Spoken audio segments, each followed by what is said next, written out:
Rohin, I'm really excited to have this conversation with you and excited about hearing your hopes and dreams for AI and your personal perspective. This is, this most important thing around this conference and this day is that we all have our own individual relationship with AI and our own way of seeing it right now. Obviously, that will change over time. But for you, what are some of your hopes and dreams for this new decade and world? Yeah, wow, big question. I know we're going to be talking about education. So I think education comes to mind immediately as an area that will benefit a lot, and also health. So they're the two areas. So I'll start with health because it's probably the one that I always think of first is so many people are locked out from services, whether that's availability or price or what have you. So thinking about how AI can kind of serve a global population, whether it's, I think I read something, I think it was the Gates Foundation talked about giving every woman the chance to have like a natal scan, a prenatal or an ultrasound scan by plugging something into it to a smartphone that would normally kind of not be available to people in villages and rural communities, like what that could do for, saving, reducing infant mortality, etc. You think that's quite exciting. Personalized healthcare, all those kind of things where public health systems are kind of falling apart, particularly in the UK.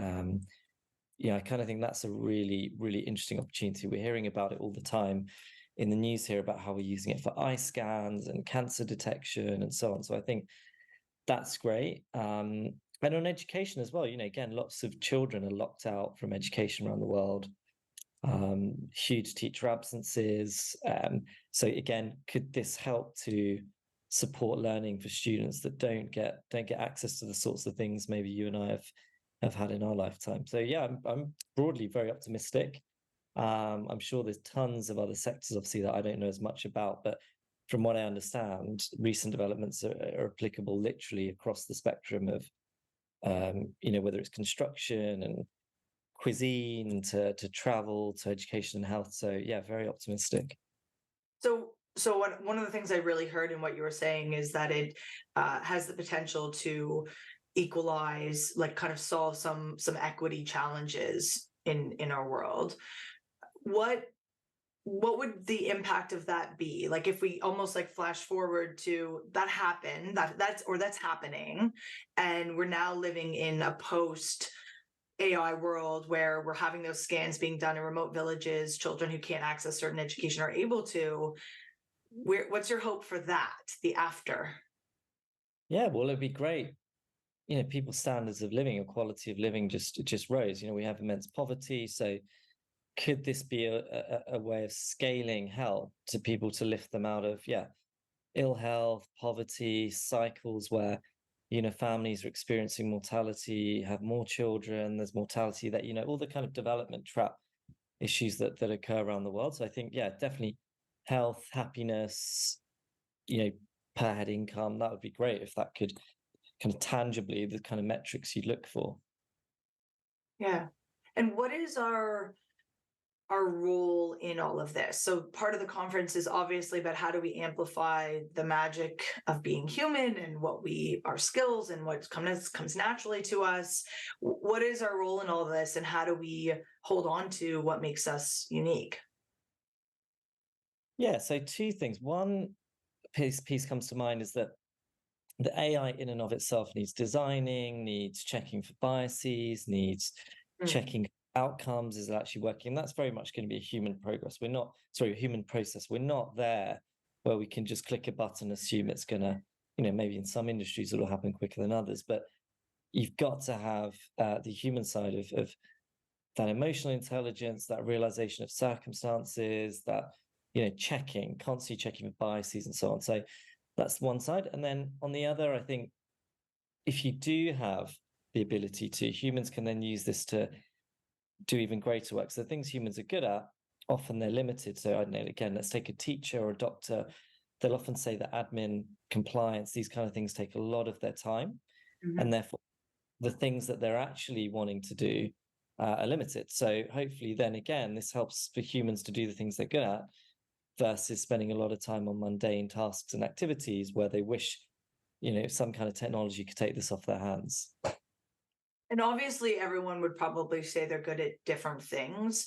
But for you, what are some of the innate, unique pieces of being human that will be able to bring to AI to create this kind of resonance, this harmonious relationship with AI? Yeah, I think fundamentally we value relationships, we value interaction with each other.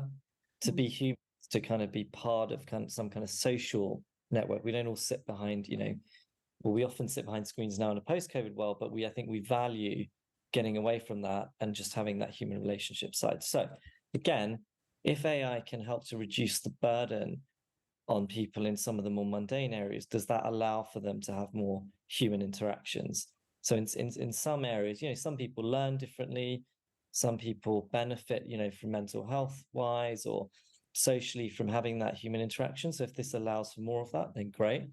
And I think that some people also don't have the benefit of having access to people on tap. So there is a lot of things to say this becomes like a little bit of a co-pilot, something that you can use alongside you. So again, you still use the human side of things, or maybe groups can come together and work together, but they just have, every group will have this kind of other member of it, which is some sort of AI enabled tool. And what else have I not asked about, or that is important to you, or you think about, or you're curious about when it comes to this world, this next decade? Like, just what else is there for you? Yeah, I think I've sort of fall on the more optimistic side of the spectrum, but that might be, I sometimes question to myself, is that because I don't understand it well enough? So I'm always curious where some of the top thinkers in this industry, people like Gary Marcus or Sam Altman or Mustafa Suleyman, they're all talking about us needing to regulate, that frustrations with policymakers who are being a bit slow in terms of regulation.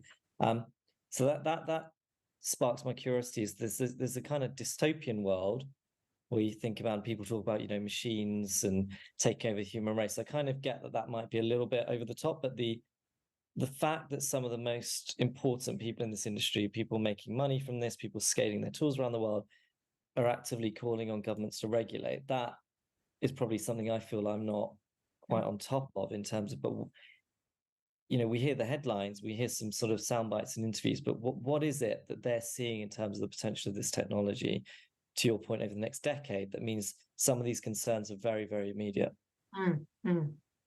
Beautiful. Thank you so much for having this conversation with me. Yeah, no worries.